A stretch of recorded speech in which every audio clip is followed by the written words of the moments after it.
नमस्कार, मैं हूं ऋषिकेश कुमार। चुनाव आयोग की तरफ से बिहार में चल रहे विशेष मतदाता पुनरीक्षण को लेकर सियासत आर पार के मोड में है। सत्ता पक्ष और विपक्ष दोनों चुनाव आयोग के कोई पक्ष में तो कोई विपक्ष में लगातार अपनी राजनीतिक रोटी को आगे बढ़ा रहा है। हम आज आपको माहौल दिखा रहे हैं 38 जिलों में से सबसे ज़्यादा मतदाता कटने वाले जिला पटना से। पटना जिला में जो चुनाव आयोग का डाटा है उसके मुताबिक सबसे ज़्यादा 3,95,500 मतदाता कटे हैं। उसी पटना जिले के दीघा और दानापुर से आज आपको ग्राउंड रिपोर्ट दिखा रहा हूं, क्योंकि जो दीघा विधानसभा है वो पूरे बिहार के 243 विधानसभा सीट में सबसे बड़ा विधानसभा मतदाताओं के लिहाज से है। 4 लाख वहाँ वोटर हैं और इस बार जो सबसे ज़्यादा वोटर कटे हैं उसमें तकरीबन 62,000 के आसपास उस 4 लाख में से वो वोट कटे हैं सिर्फ और सिर्फ दीघा में। दानापुर में भी तकरीबन 50,000 से ज़्यादा वोट कटे हैं।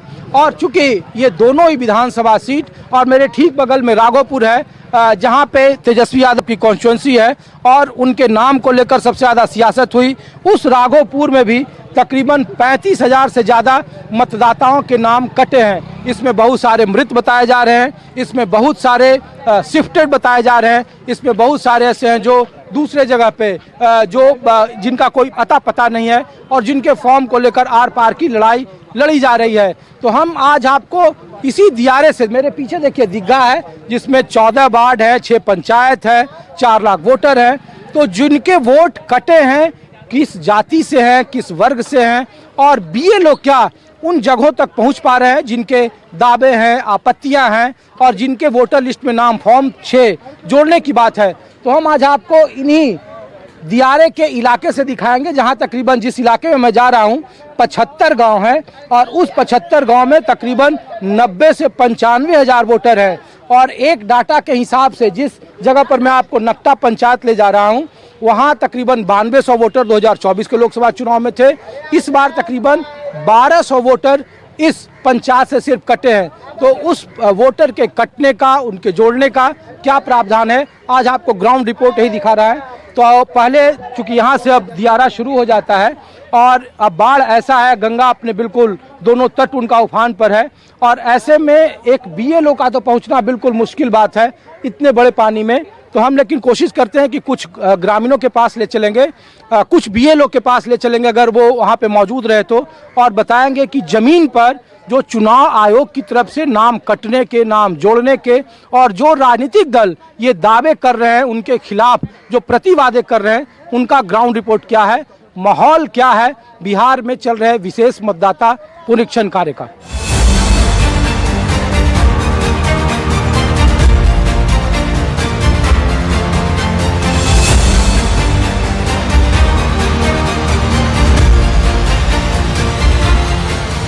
न्यूज़ 24 आपको बाढ़ प्रभावित इलाके में उस जगह पर लाया है जहां पे बीएलओ का पहुंचना या चुनाव आयोग जो दावे कर रहे हैं वहां तक पहुंचना कितना मुश्किल भरा काम है।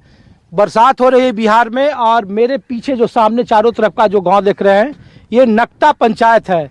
इस पंचायत में 2024 के लोकसभा चुनाव के मुताबिक जो वोटर की संख्या थी वो 9200 के आसपास थी, लेकिन अब जब 30 जुलाई को जब नया प्रकाशित हुआ वोटर लिस्ट होने वाले बिहार विधानसभा चुनाव के लिए तो उसमें इन वोटरों की संख्या अब तकरीबन 81 या 8200 के आसपास है, यानी कि 12-साढ़े 1200 नाम काट दिए गए हैं।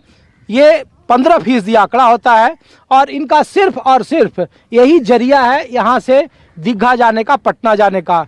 जो तर्कें दी गई, जो दलीलें दी गई है उसके मुताबिक कहा गया कि बहुत सारे इधर के लोग जो किसान हैं वो पटना में उस तरफ दीघा में उन्होंने अपना मकान बना लिया है और वो 2 जगह के वोटर हैं, इधर भी और उधर भी। और ये दीघा विधानसभा है, बिहार में सबसे बड़ा विधानसभा है जहां 4 लाख वोटर हैं और इस बार के मतदाता पुनरीक्षण में तकरीबन 62,000 वोट सिर्फ इस इलाके से काटे गए, इस विधानसभा से काटे गए। तकरीबन 4 लाख पूरे पटना जिला से हैं। तो मैं कोशिश करता हूं कि आम लोगों से बात करूं और ये दिखाऊं कि जो बिहार जो मतदाता पुनरीक्षण है, एसआईआर है, उसकी क्या ग्राउंड रिपोर्ट है, बीएलओ यहाँ है नहीं है, कितने मतदाताओं के नाम छूटे हैं, जुड़े हैं, क्या है नहीं है, ये सारी ग्राउंड रिपोर्ट आपको दिखा रहा हूं। तो फिलहाल न्यूज़ 24 का जो कारवा है, जो टीम है, वो नक्ता पंचायत में पहुंच गया है और यहाँ आम लोग के पास अब आपको ले चलते हैं।